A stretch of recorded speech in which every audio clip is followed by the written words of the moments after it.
Welcome, everybody, to the fourth episode of the B2B eComm Exchange, a commerce vision podcast where we discover the stories of B2B e-commerce and beyond from Australia and New Zealand. I'm Michael Holden, part of the commerce vision team based here in Sydney. Through business development, I help customers find value across our suite of products. I've also spent the past decade working in commerce, covering SaaS-based products right through to automation. If you're new here and are yet to follow us on LinkedIn, subscribe to our newsletter and be sure to give us a follow and stay in the know. Our producer will put the links in the chat. And with that, allow me to welcome today's guest on our podcast. He was there when e-commerce took its first steps and shows no signs of slowing down. With over 20 years of experience in commerce across the US and extensive experience in leadership roles, I'm very proud to introduce Brian Beck to the eComm Exchange podcast. Brian, welcome. Hey, Michael. Thanks for having me. I'm excited to be here with you. Likewise, and it's a pleasure to have you join us. And remember, to everybody watching on our live feed, feel free to send through any questions you have for Brian, and we'll get through to a few of them over the course of our eComm Exchange. Awesome. Now, Brian, I'm keen to kick things off focusing on a couple of topics, and maybe a good place to start, which would be arguably front of mind for everyone in the market, is scaling your B2B e-commerce business in today's environment. Yeah. Now, based on your experience over the past couple of years with global inflation and other external factors impacting B2B e-commerce, what are the most effective strategies and tactics for B2B companies to successfully scale their e-com operations? Well, Michael, that's a big question, but yeah, the world. One of the things I love about e-commerce is that it changes so much, and yeah, I mean we're dealing with new and different challenges every day. You know, the advent of AI, and back in the day when I started, it was just what is this e-commerce thing, and can we actually? Will people feel secure enough to put their credit card in when they're buying a product online? You're too young to remember those days, but that was a big deal back 25 years ago. But no, it's been an amazing run and career. And, in terms of, what does it take today and what are the things that, companies that have been successful in e-commerce, what have they done? I document a lot of this in my book. As you know, I published a book about this stuff about 4 or 5 years ago now called $1 Billion B2B E-commerce. And, I have a lot of case studies in there and looked at a lot of the strategies that companies used to successfully implement e-commerce. And it really comes down to really one thing to start, and that is making sure that you have leadership that is actually willing to make change at large companies. And I'm talking, mid-sized to, large enterprise mainly. To drive change at these companies takes a level of uncomfort or discomfort with the way companies have traditionally done business. And that's as true today as it was, when I first got into the business years ago. Because ultimately, without leadership driving this, and I'm talking about, C-suite leadership, business is sort of just good enough, right? In B2B and in many cases, and people don't need to change. They don't feel like there's a need to change how they're doing business and interacting with their customer. But ultimately, there has to be a change because, the customer is expecting it. And so, to make changes in things like how do you go to market, your sales teams at many of these large organizations will feel discomfort with, introducing e-commerce into their relationships with their customers. And so, I say, as true today as it was, in the past, is leadership is really, really critical. And there's a lot of things that fall out of that, right? I mean, there's all the tactical execution that's necessary, and there's lots of elements of that, foundational elements around data and e-com platforms and things like that. But of course, customers is key to all this. But if you don't have the leadership that's willing to make change and lead the organization through some discomfort, it's not going to work. So that's to me the number one thing. And it's a strategy in a sense, but it's really just an organizational sort of cultural shift, which creates this situation. Yeah, that's a valid point. And obviously, for us who are, I guess, closer to the coalface, I feel we're strong believers in the strategies inform the solutions. But as you said, I think it's a pivotal point that it all needs to start at the top, and arguably it's also an educational piece, right? Just as you Yeah. said, it's as true as today as it was when it first started.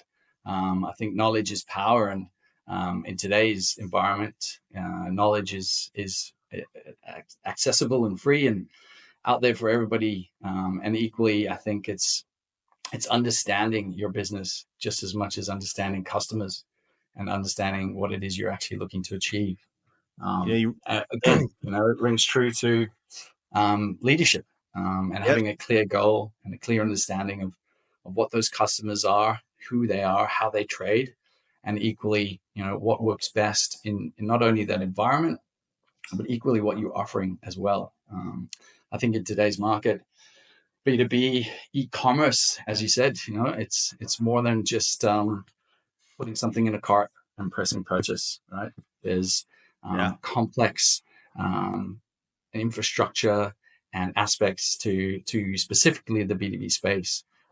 So to have technology support that and elevate that really needs to be driven from the top. So yeah, interesting. Yeah, yeah. I had actually one thought on that, Michael, as you were talking.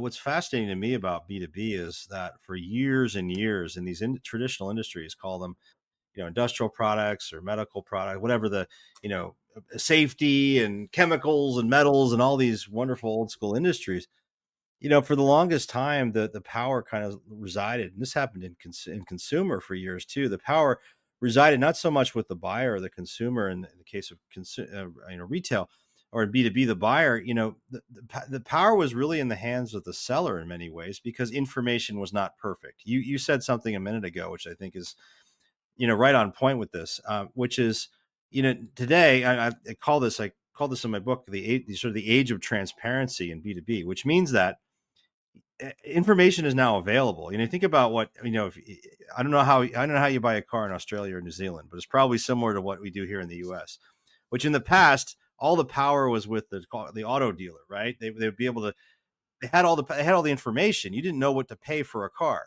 Well, now you know everything, right? You know exactly what you should pay for that car before you walk into the dealership. Well, the same thing is now here in B2B, and the power has shifted to the buyer from the seller. And that's a lot of what, that dynamic, and a lot of B2B companies have unfortunately sort of resisted that. Right. And I think that the smartest companies are recognizing that power shift has occurred, and they're embracing it and finding ways to create competitive differentiation based on that shift. And it's where the customer's buying, it's how they're buying. I mean, the brands and the manufacturers out there that are embracing these shifts, and they're putting products now on the marketplaces like Amazon and Amazon Business, and they're making sure their presence is there, because guess what? The buyer is in those places searching for products and looking for, and if you're not represented well there in e-commerce, they're going to buy your competitors' brands and products, because they are, right. So, and these are new brands and new products. They're coming out of Asia, selling directly in and speaking mainly in the North American market, and so the people are losing share. So it's embracing change and understanding that the buyers has changed, and their expectations is really a key to all of this. I think you raise a really good point there in the effective change. All right, and change management happens in many ways and on both sides of the discussion, both from the business level, the brand, and equally the customer. And I think I've seen successful stories when brands are actually looking to focus on, say, productivity and efficiency, versus trying to adapt their old model and just transform that into what arguably they feel is like an online experience, which is obviously more than just a web front, right? And it's an extension of the business in itself. Um, I wouldn't mind changing the lens, given we talked about what brands need to do to drive Mhm. success. How about we look at, if at any, what failures have you experienced yourself or other players in the B2B e-commerce space over the past few years? And what lessons have you learned from those failures? Well, yeah, I'd love to. I'd love to tell you, Michael, that I've done everything right in my career, but I haven't.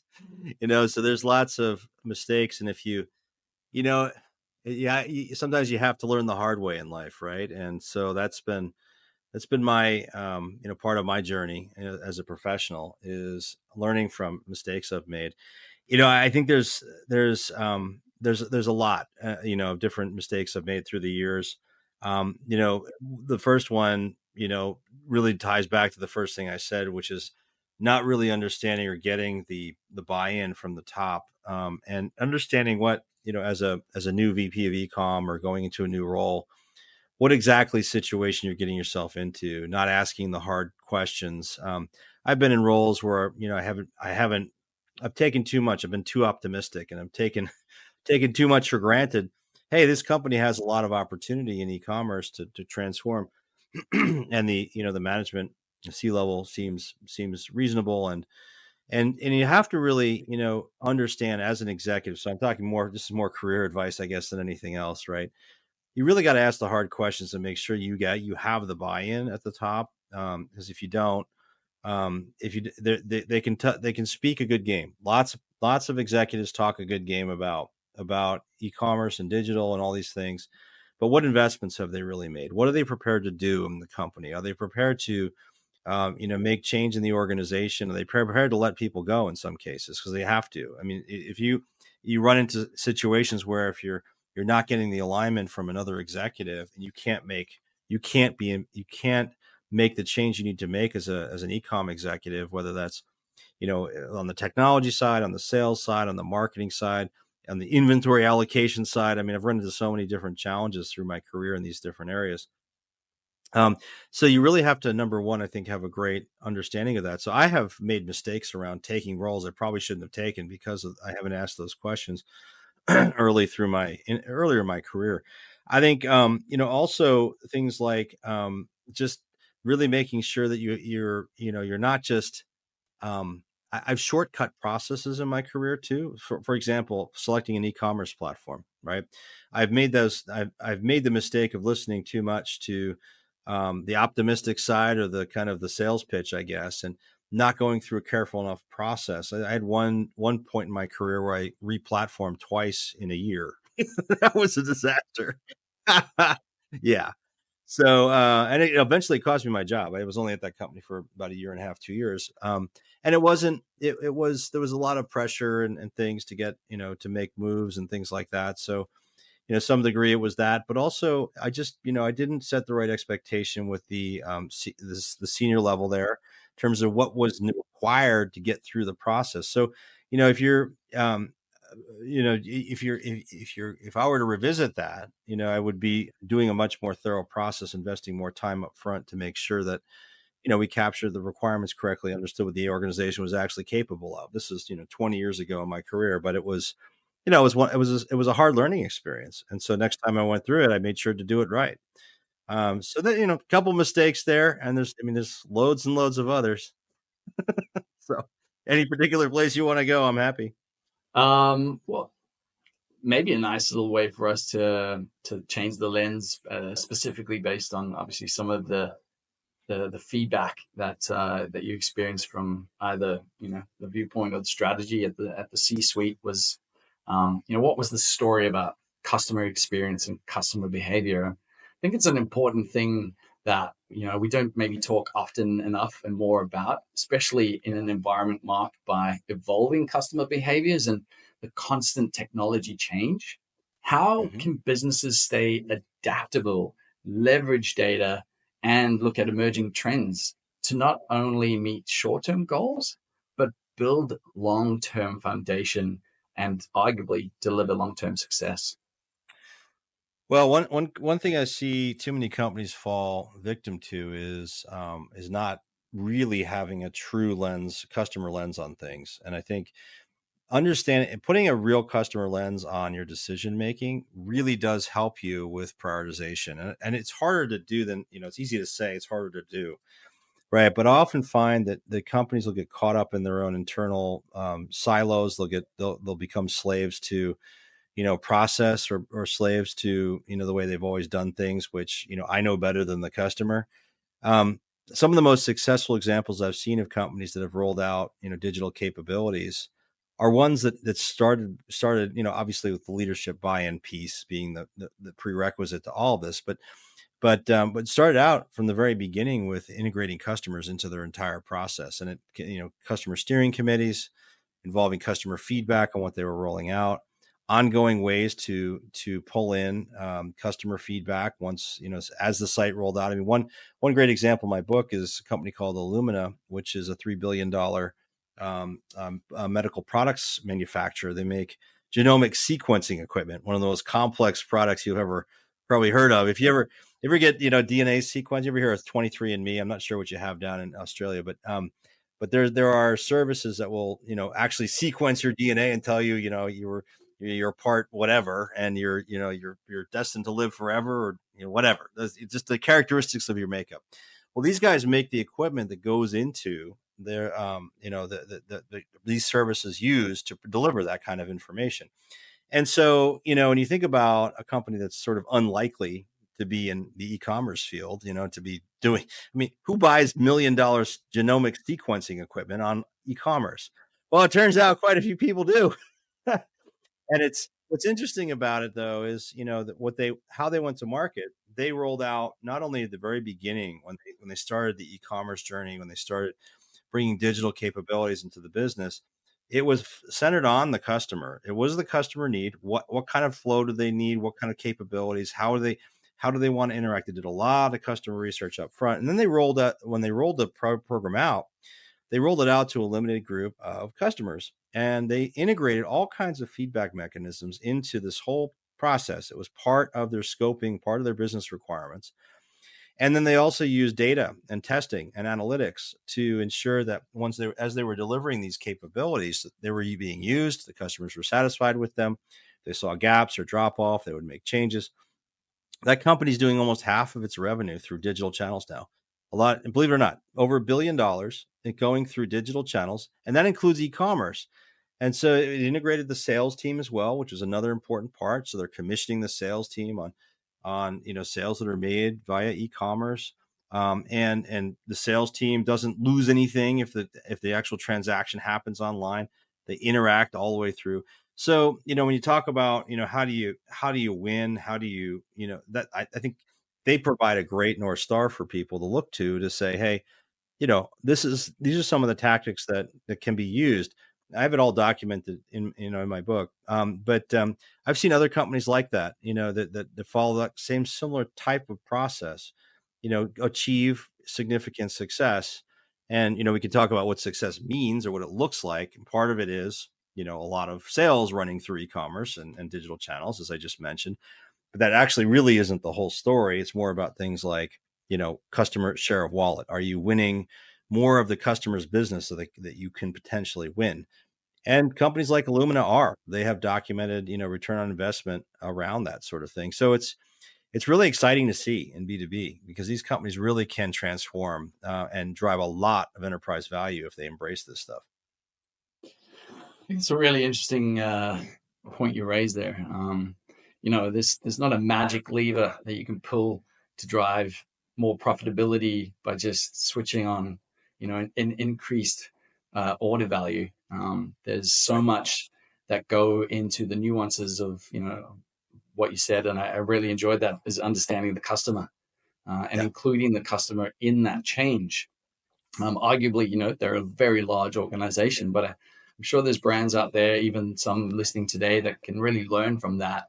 And those that are already leading charge, that's exciting to see, where customers are included in the entire process, not just the buying process or transactional online, but wanting to understand what would really make sense for them, not only in the relationship, but their own operating infrastructure, as well as their own objectives and what really works for them versus, almost flipping it on its head. As you mentioned earlier, it needs to come from the top down, but I think sometimes people need to go grassroots, understand their customer better, and make them part of the journey, because you'll probably see it, a much stronger adoption as well. And, it's an exciting anecdote to all things go-to-market strategies, which, if it's okay with you, I'd like to maybe switch a bit of lens to some of your personal anecdotes, Sure. and your own your own experiences.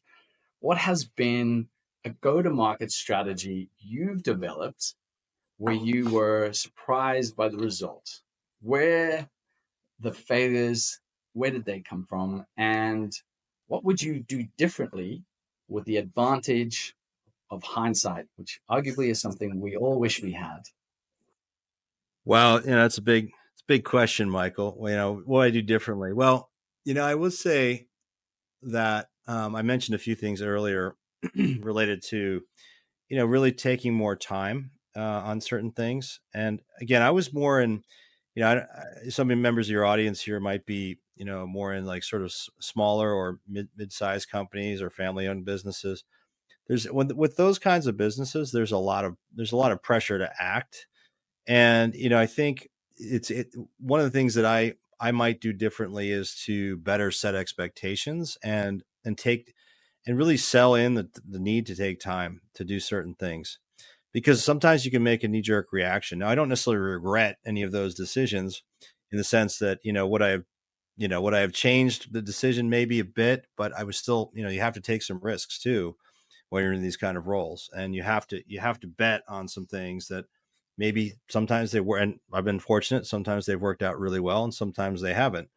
Right. So, I mean, to some degree it's chance, I suppose.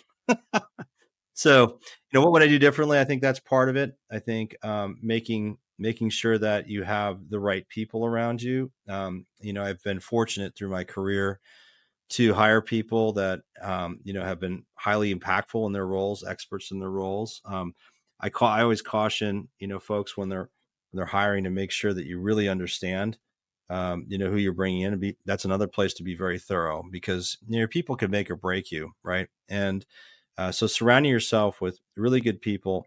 And the one other thing that I is when I was in my younger days, is thinking that everything.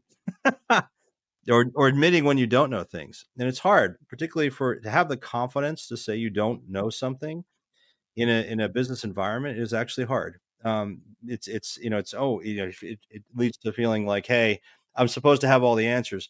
You know what? It's okay if you don't have all the answers. It's okay if it's better to be straightforward and honest. And that's a common mistake I see a lot of young folks make, is they feel like they need to, have the answers. But you know what? And you've been doing this long enough, you can sniff it out. And so it's it's important to say where you don't know things and where you do, and be curious, intellectually curious. I think that's the thing I've loved about this field, e-commerce, is it's always changing. There's always room to study, and there's more things. Think about AI. AI didn't, I mean, it existed, but it didn't exist in this kind of form and pace of innovation we're seeing now until recently. And so it's a really exciting new area that I've gotten into, learning about, and I don't pretend to be an AI expert, and I'm sitting here learning like the rest of us are. And so I think having an appetite for learning is really important. And then sort of, and knowing where your knowledge stops as well, I think is also important. Thank you. I think you also raised a really interesting point, not only from obviously your own lessons learned, but you raised a key piece there where, if you're looking at mid-market, both from manufacturing, distribution, supplier, some of those businesses are generational, and seeing that shift come through where, changing the lens onto the customer, being able to be transparent with, how much technology would mean to the business, but equally, what is the knowledge base, and finding partners with great IP, right? So extending that from not just your own personal team, and as you said, people can make and break you. Arguably, decisions within those businesses, and that rush to technology versus really wanting to understand what it is they're looking to execute. Which again, it is a great dotted line to understanding your customers, and how the next 10 years will not only evolve the experience for them, but drive incremental margin and effectively grow the bottom line, as well as build a substantial culture that is forward thinking and leaning towards growth as well as the customer. Speaking of customer, Yeah. what are some of the lessons learned in, say, the go-to-market execution, and Yeah. what common mistakes do you see businesses make that could be avoided with the right Yeah. approach? Yeah. No, well, so lots. So, so Well, the, we've got time. yeah. So, I mean, obviously, the one thing I talked about first is leadership, so that's, we talked a lot about, making sure you know what you're getting into and there's true commitment. But once you move beyond that, I mean, I talk about, it's interesting because a lot of the mistakes I see are not so much, to some degree they are, but tactical or technology decisions. It's more of the sort of the change management or lack thereof. So number two, I would say, behind leadership is alignment. Do you have the right alignment at the organization? I mean, is your sales team going to fight you in rolling out digital channels? Well, in many cases they do. I mean, it may not even be overt. It could be very subtle. Are they involved in the process when you get we get things started with e-commerce? Sales being just one aspect. I mentioned allocation of inventory. I mean, if you don't have inventory to sell, guess what? You're not going to sell anything. So, there's this alignment notion and taking it seriously. In my book, I cited a study about Korn Ferry, which is a big a recruiting firm, executive search firm. They talk about the successful e-commerce or digital leader as being one who is very much an aligner. It's a salesperson. It's not a bull in the china shop going in and just forcing change. That doesn't work. You have to, according to their study, you have to be really about sales, about alignment, about getting folks on board with the vision. So, the senior leader of a digital function spends more time doing that sort of thing, even than implementing in some cases. So alignment. Now, if you get into the tactical side, Michael, I mean, my goodness, there's 1,000 mistakes that can be made. I've made probably all of them. If you're in the B2B side, number one, you can't assume that the customer doesn't want a B2C like experience in terms of how things are laid out. What's a common mistake? Well, I'm going to put up an extension of my ERP system. It's a green screen, and I'm going to go force the customer to know the part number, not have any pictures, of the product. I mean, look, the fact of the matter is, here in the US anyway, almost 100% of today's B2B buyers are Amazon Prime members. These are folks who use e-commerce in their daily lives every day. Millennials are now entering their 40s. These people grew up with e-commerce. They grew up with Amazon. They're digital natives. So if you're not accommodating aspects of the B2C experience in your B2B digital presence, your e-commerce and other aspects, you're not going to meet their needs, and they're going to go to a competitor. That comes down to the layout of the product page. It comes down to the search experience you deliver. Are you getting them the product quickly? So many distributors that I talk to have millions and millions of products on their website. Well, you're not going to navigate to those products. You need to deliver an Amazon-like search experience that gets them to the product quickly. Are people going to put up with an esoteric, confusing shopping cart or delivery experience in your e-commerce and B2B? No, they will not. You need to have a streamlined process for all those things. Are they? Then you talk about, so there's the experience side, and you talk about pricing, right? Oh, well, I'm not going to put all my prices online. I'm not going to put my prices available, or I'm going to put up higher prices on my e-com site than I have in my, I can get for my salespeople, or different products or different subsets of products. No, they don't view you as these as channels. Your customer views you needs to view you as a consistent experience, and they expect a consistent experience from you across all these channels. So, getting down into the nitty gritty of tactical execution, Michael, stuff, I did this stuff as a VP of eComm for years, and there are many points of mistakes that can be made by B2B companies, by any company really, but B2B is susceptible to it because they want to crawl, walk, run, and they want to tiptoe into e-commerce. And when you tiptoe, your tendency is to do things like shortchange certain aspects of the experience. Oh, I'm just going to put up 30 products out of my 10,000 and see if the customers buy it. I'm going to prove e-commerce. I'm going to do a proof of concept on e-commerce. You don't have to do a proof of concept on e-commerce. It's proven. It's there. Your customers want it, even in categories where you think it may not may not. I mean, even some of these traditional categories, big products, big bulky products, consultative sales, e-commerce still plays a role in those markets, even as an influence to the eventual sale. So there's and every business is different, yes, and all those things. But at the end of the day, there's a lot of trips along the way, which is why you need to have expertise at your side as you're doing these things, and it's whether that's hiring someone, an executive or an advisor or a consultant, but it's important to have that by your side as you're rolling this out. It's a really interesting point you raised. Just touching on, let's just say, generational piece, right? Where a lot of decision makers, they've grown up with technology and arguably even e-commerce. It's second nature for them, right? There's equally a convergence of those that haven't and are still trying to navigate that space. I'd love to look at what critical elements of a successful, let's say, go-to-market strategy that can help businesses navigate both arguably expected and unexpected challenges. And when I think of the expected and unexpected challenges, think of those generational pieces where technology has been a simple way of life, and arguably for other decision makers, it's still something that they're trying to wrap their business strategy around, arguably even their own experience and own head. So I'd love to hear from you about how we help businesses navigate both that expected and unexpected challenges in a rapidly changing market.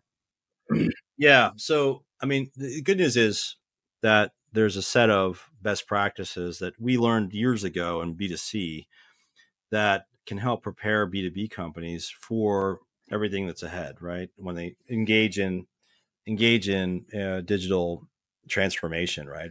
A practice of building the digital capabilities of the firm. And so to your point, Michael, yes, there are some things that are expected, meaning, I need to have this list of things in place in order to be successful with a digital effort. And that, it's foundational items like, a website experience, a well-designed user experience, a foundation, an e-commerce platform. There's data readiness, there's data for, product content and other types of unstructured content, user manuals and application advice.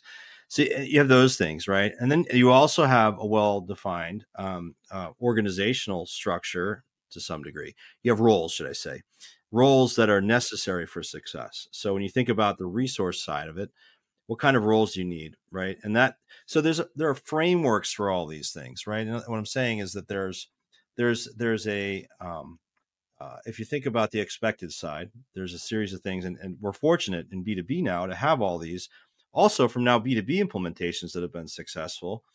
So we can look to those as a structure for what's required, and it's the different areas I was just talking about. Post launch adoption, for example, is another big area that B2B companies face. How do I gain adoption of my customers? How do I roll existing customers onto this new platform, as well as bring in new customers potentially onto the platform and use it as a way to win business? That's all the expected stuff, right? And so you can plan for that. And there's lots of consultants and stuff out there, and some of the stuff maybe you guys do, can help with these things.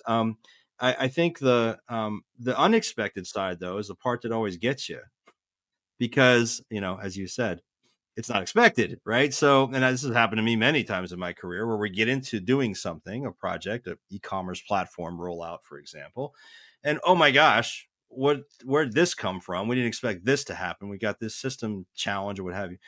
When you get into those situations, the thing you have to, number one, expect that there's going to be unexpected things, because there always are. And then and sort of plan for the fact that you're going to have that. And I'm talking about planning in terms of timing of your rollout, as well as budget, because this always impacts budget, these things. But the thing that I've learned through my career is you have to have really good partners and a good team that can roll with that, and is not going to be so rigid and not going to be so constrained in their thinking they can't think about how to overcome the unexpected thing that occurs, because it always happens. And so you want good outside partners. If you're using implementation partners to roll something out, or software companies, you need folks and you should be looking for this when you're selecting your partners. Same goes for your inside, your resources. You want smart, flexible people who can think out of the box, so as you're hiring, it's not just, do you have an expertise in something? Yes, it's important, but are you flexible? And do you want to hire for people that don't think they know everything also? So, again, because you need that flexibility from people when you run into these unexpected things. To your point, Michael, this is really hard. E-commerce and digital is changing all the time. But AI, I mean, who could have guessed how crazy things are getting with AI just 2 years ago, with creating images and videos, and just, I mean, efficiency and just everything it can do for a business is exciting. But you have to have people and resources that are flexible and can think creatively about these things in order for you to take advantage of those things while also handling the unexpected stuff that gets in the way. Well said. And like you said before, and there's certainly a common theme of, I guess, convergence, right? Where how do we move forward, but equally, how do we gain market share and drive meaningful experiences for our customers? And an experience for one customer could be very different to the other. Equally, an experience internally for the organization would be very different to that of another. Where what are the key results? It's not always a results-driven game. It's wanting to be able to have better productivity, better efficiency, and arguably put in great infrastructure that supports the customer as well as the business and its wider organization. Um,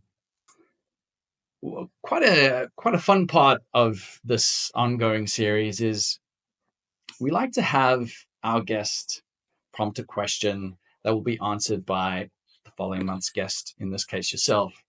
And sometimes we don't yet know who that will be, so it equally makes for a fun exercise.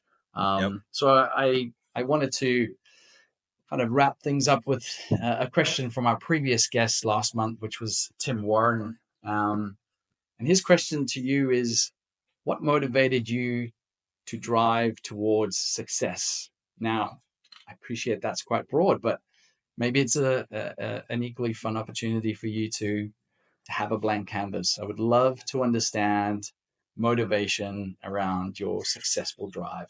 Well, my first, thanks for that question, Mike. That is a broad question, but I will say, I ultimately I've made a lot of mistakes in my career, but I've also been very fortunate in my career. I now have two very successful organizations that I've co-founded, and it's been a really exciting time and learned a lot. I think a lot of that comes from how I was raised. My parents are fantastic, hardworking people.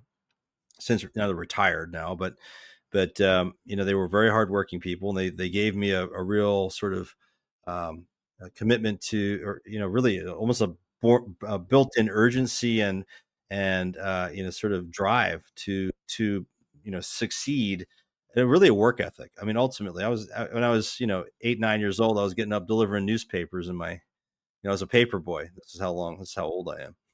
A paper boy, getting up at 4 in the morning or whatever it was, 5 in the morning when I was in grade school, 7th, 8th grade, delivering newspapers. And the kinds of things that you learn as a kid, I think, stick with you. And so I think I attribute that, and I'm very thankful to my parents for that structure in my life, and really what it drove for me. And it also, the way that I was raised and through school and everything. I love a constantly changing, sort of intellectually challenging environment.